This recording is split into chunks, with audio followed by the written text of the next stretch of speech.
Good day, ladies and gentlemen, I'm Toadally the Toad and I'm back with another video.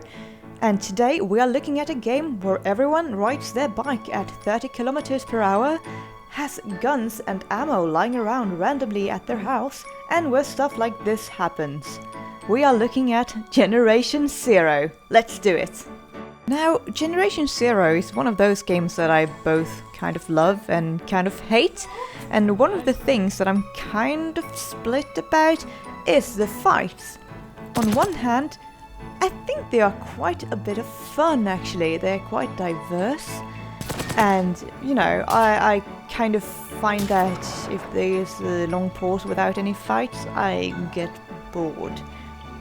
So, they are a lot of fun. And one aspect that I really like is the fact that if you damage a robot, that damage will remain. So if you run away from a fight and then you meet that robot later, it will still be damaged. And I really like that. It adds a layer of realism. And I mean, I think mostly what I like about the fights is that I'm playing with my friend, which you can see here.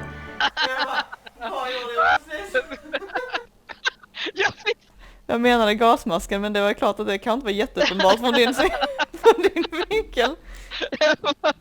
Jag bara håll käften.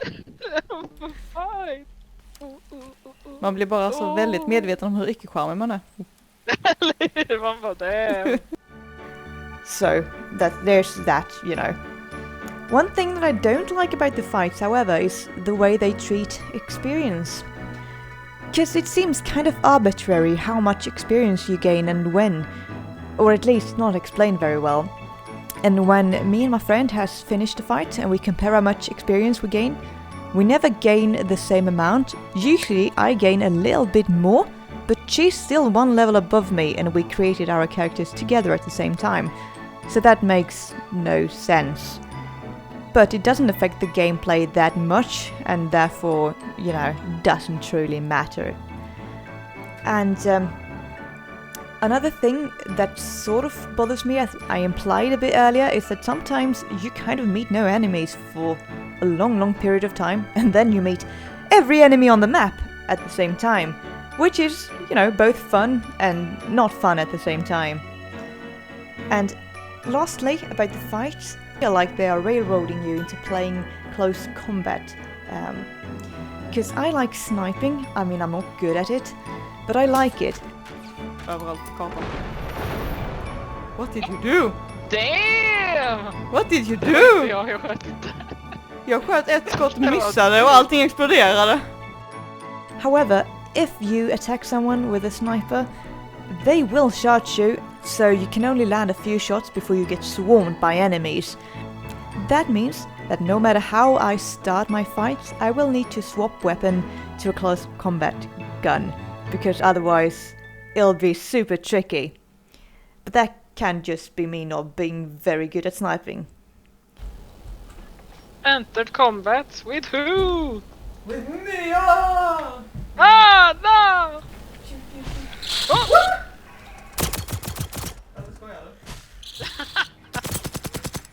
What?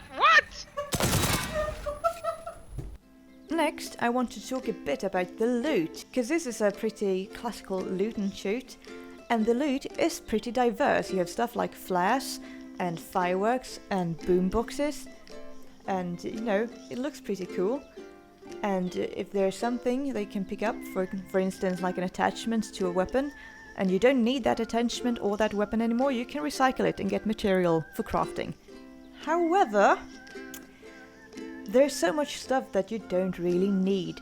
For instance, I mentioned flares, fireworks and boomboxes. And I think the idea is that you use a boombox or a flare to lure enemies and then you shoot them, but that works sometimes kinda, but usually not very well. So that means you end up picking up a lot of stuff that you never use because it's kind of clunky, and then you fill your entire inventory and your storage box with stuff that you have no use for. Jag tog min ammo när jag är uppe på 60 kilo. Jesus. Another thing that you keep picking up is cosmetics. And I really enjoy games with cosmetics. I think it's a fun thing to experiment with. However, you will pick up the same thing over and over again, but you won't know that you've done it unless you memorize what you pick up. And it does look, pretty awful, to be honest. I think the game overall looks really good, but the characters, they look wonky. Which is, that can be kind of annoying when you have so much cosmetics that you keep picking up. Now I'm gonna talk a bit about the environment and other random thoughts that popped into my head as I was playing. Let's start with the fact that I like the fact that the game is set in Sweden and is in Swedish, like the voice acting and the letters are all in Swedish. And as a native Swede, I can tell you this looks like Sweden. I feel like I've been here, which is kind of amazing. Thank God. And I can understand all of the voice acting, which is kind of fun, although the acting itself can sound a little bit hokey at times. Kommissarie, kom. However, there's one thing that really bugs me, and that's the fake houses. Because in the beginning I thought, this game looks awesome. The houses are different, there's so much details. And I was walking around in awe, like, wow, this is amazing. After a while, I realized that the houses are all copy-pasted. So if you've been in one house, you've been in all of them. And some houses are not even proper houses, like they don't have loos. But the worst part was when I realized that the further you got, the more fake houses you sort of come across.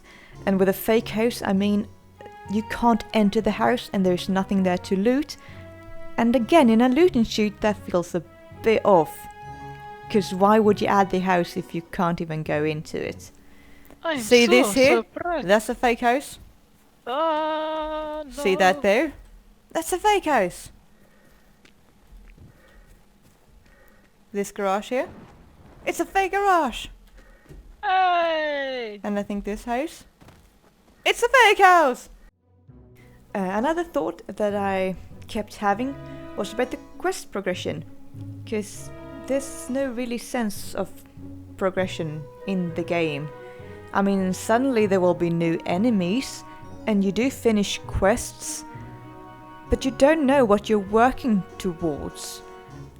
So that for me it's not like a complete waste of time, but it would be nice to know what am I actually doing, because I get the feeling that they want it to be a mystery, but I don't even know why I'm shooting the robots at this point. There are also a lot of relay beacons that you destroy, and I don't know what they do or why I destroy them, but I get a bunch of XP from doing it, so of course I will do it. Another big thorn in my side is actually kind of linked to fighting now that I think about it, so maybe I should have talked about it before.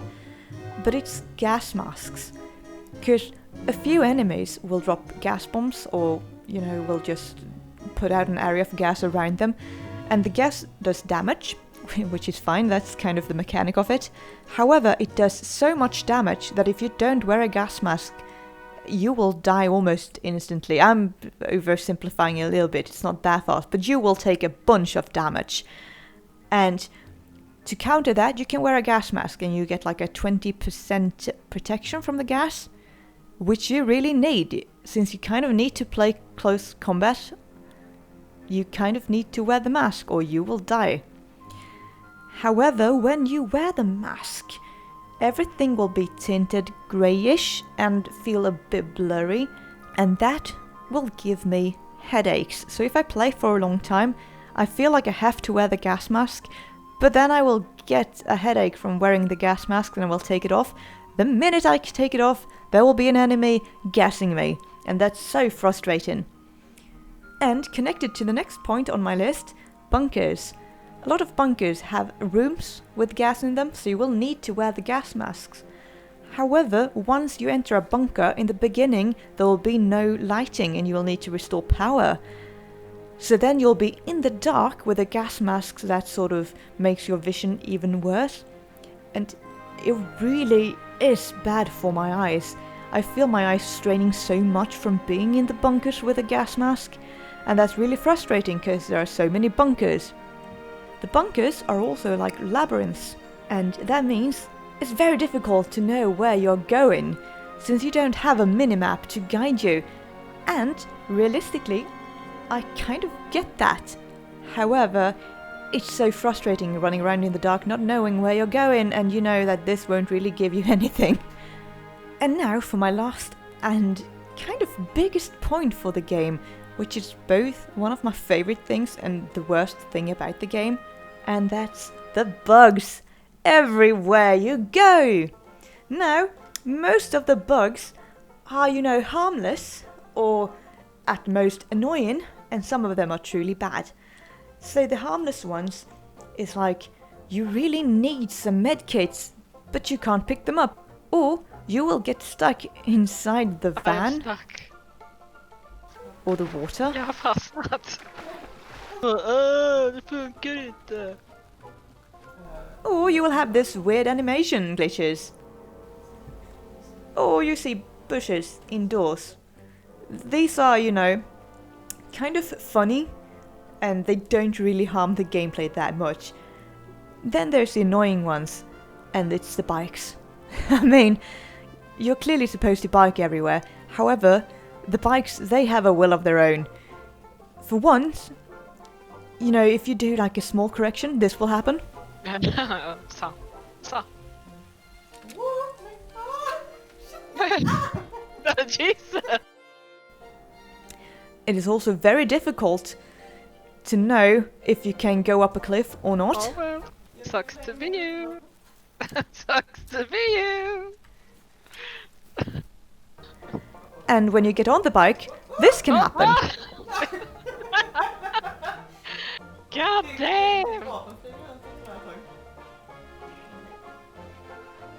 Okay, do you think this will go well? Oh yes, totally. No! Okay. So there's that. Bikes will get you where you need to go quickly, because once you start pedaling you will go at 30 kilometers per hour, which is super fast on a bike, but that will happen. However, once you're screwed and you glide off a cliff on your bike, you're kinda screwed.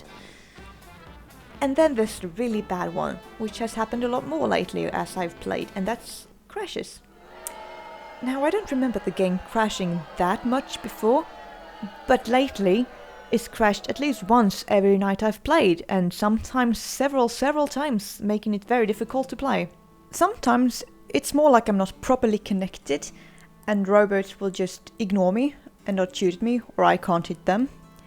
And sometimes people will randomly fall through the floor, stuff like that, and that's really not great for the gameplay itself. And it's super duper frustrating to play through. So, to summarize, I think the game is a lot of fun. I do keep coming back to it, but that's probably mainly because I played with a friend and we both suck at shooting and aiming, and that's mostly what makes it fun. The glitches also does make it kind of fun because it's so absurd. However, I wouldn't actually recommend this game to anyone, because for the price you paid, and I don't remember what it was, but it was like a full-priced game. For a game to have so many glitches and bugs and feel a bit rushed, I don't think that's very good. So, I hope you enjoyed this video and that you got something from it. Other than, if you bike, be careful when you get on it, because you might, fly several meters up into the air. And I will see you guys next time. Bye. Oh, it's locked. What? It's not locked? It makes no sense, this game. Yeah, Wow! Jag cyklar rätt in i en sten här. Passa på! Oh, fuck! Oh, thank you! Thank you!